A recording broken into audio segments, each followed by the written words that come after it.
Bismillahirrahmanirrahim. Assalamualaikum warahmatullahi wabarakatuh. Alhamdulillahilladzi anzala ala 'abdihil kitaba wa lam yaj'al lahu iwaja wa ja'alahu nuran yahdi man yasha'u ila tariqil mustaqim. Wassalatu wassalamu ala Rasulillah Muhammad ibn Abdillah wa ala alihi wa sahbihi wa mawalah. La haula wa la quwata illa billah. Rabbi shrah li sadri wa yassir li amri wahlul 'uqdatam min lisani yafqahu qawli. Amma ba'd. Sahabat ngalim Fatayat NU Depok rahimakumullah. Puji syukur kehadirat Allah Subhanahu wa taala atas limpahan rahmat, taufik, hidayah dan inayahnya kepada kita sekalian, sehingga di bulan suci Ramadan ini kita bisa bertemu dalam sebuah kajian tentang keutamaan Al-Quranul Karim. Salawat dan salam kita haturkan kepada junjungan kita Nabi besar Muhammad Sallallahu Alaihi Wasallam. Beliau adalah manusia teladan bagi seluruh umat manusia di dunia ini. Hadirin rahimakumullah. Membahas tentang Al-Quran. Al-Quran adalah kitab suci umat Islam yang merupakan petunjuk bukan hanya bagi orang mukmin, tetapi petunjuk bagi umat manusia keseluruhannya. Sebagaimana Al-Quran diungkapkan bahwa keutamaan Al-Quran ini menjadikan gersangnya Mekah Al-Mukarramah menjadi istimewa karena diturunkannya Al-Quran. Al-Quran juga diturunkan di Madinah. Dan dengan turunnya Al-Quran ini, kota Madinah menjadi kota yang mulia. Saat kita menginginkan menjadi mulia di hadapan Allah Subhanahu wa taala, maka kita harus membaca dan mengkaji Al-Quran serta mengamalkannya. Al-Quran saat dibaca memberikan cahaya bagi orang yang membacanya, dan kemudian saat kita membaca Al-Quran, maka malaikat akan berkeliling menaungi kita. Rahmat Allah akan menaungi kita dan kita ada di dalam sisi Allah Subhanahu wa taala. Al-Quran juga memberikan syafaat saat kita nanti di yaumil kiamat. Kalau misalkan Al-Quran turun, saat ini Al-Quran diturunkan pada bulan Ramadan, maka puasa dan Al-Quran adalah syafaat bagi orang yang melaksanakan puasa dengan ikhlas karena Allah dan membaca Al-Quran, mengkaji Al-Quran karena lillahi ta'ala. Al-Quran, kalau kita melihat sejarah Umar bin Khattab sebagai orang singa padang pasir, dia bisa tersentuh oleh Al-Quran saat dibacakan oleh adiknya. Saat itu Umar bin Khattab marah karena adiknya sudah memeluk ajaran agama Islam dan dia datang ke rumah. Begitu di pintu, dia mendengarkan lantunan ayat-ayat suci Al-Quran yang dibacakan oleh adiknya, yaitu Fatimah.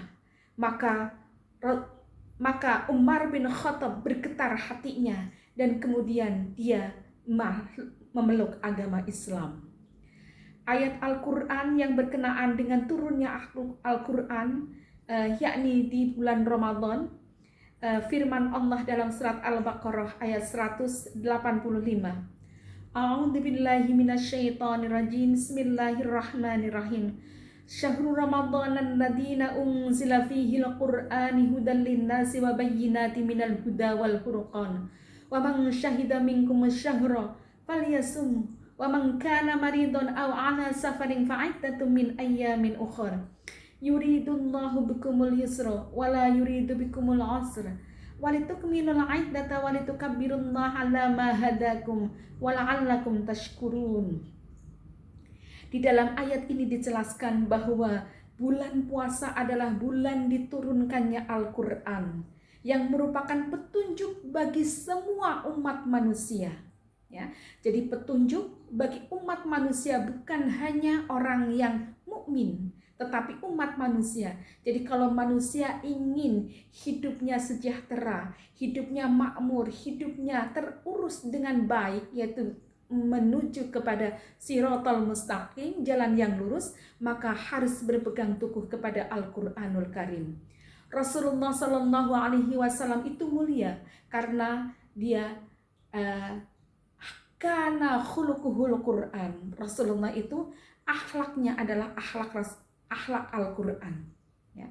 Jadi Al-Quran itu petunjuk bagi umat manusia.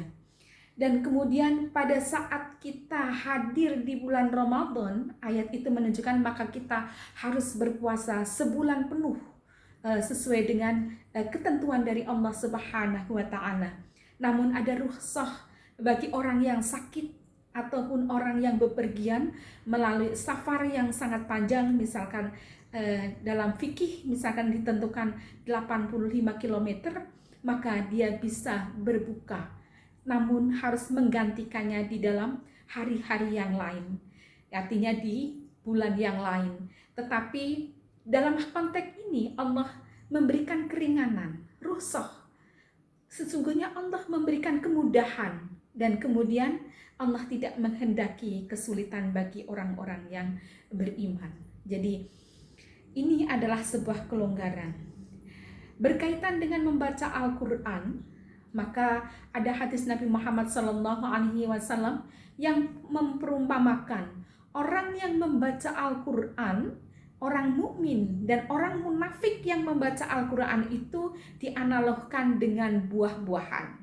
Jadi kalau orang mukmin membaca Al-Quran itu adalah seperti buah limau yang lezat buahnya, tetapi harum dan harum buah itu.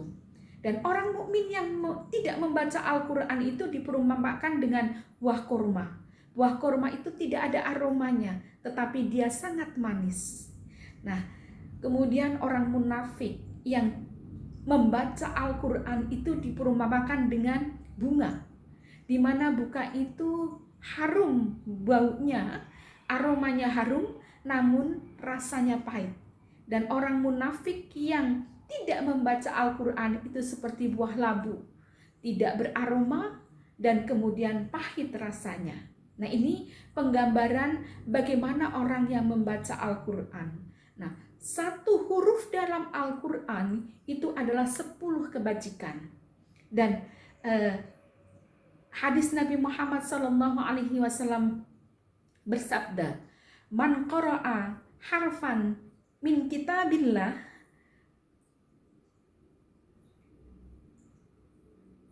fihi hasanatun.